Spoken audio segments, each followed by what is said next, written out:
here, and is she perfusing her brain? Да! So he's stuck in and all.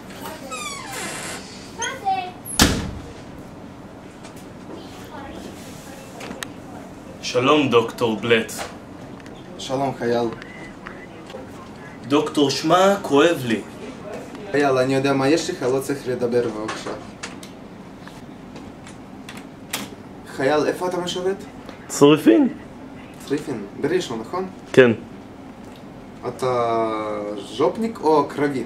ז'בניק. ז'ופניק. אהה. מה התפקיד שלך אתה לא יכול להגיד, צריפין זה מתחת לאדמה. נכון. זה לא. כמובן. אני יודע מה יש לך.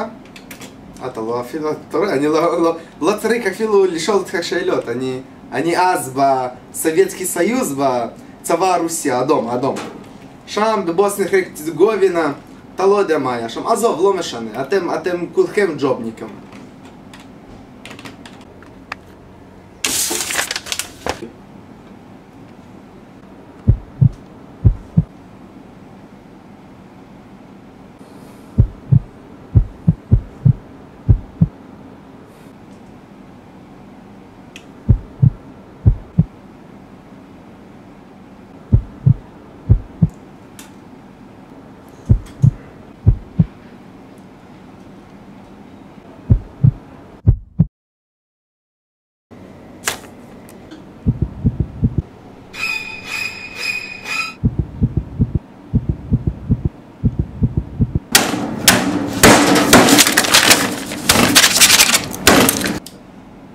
טוב חייל, אני שלחתי אותך למיון, רשמתי לך אנטיביוטיקה, מה שאני רואה כאן אתה צריך לעשות בדיקה גינקולוגית.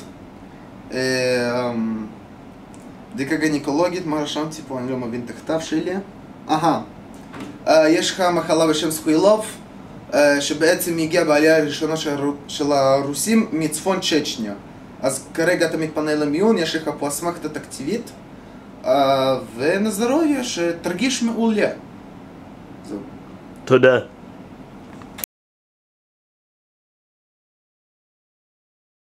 כנראה יש לך סחוילובין. סחוילובין זו מחלה שהגיעה מצפון צ'צ'ניה. אתה קרבי או ז'ופניק? ז'ובניק. ז'ופניק.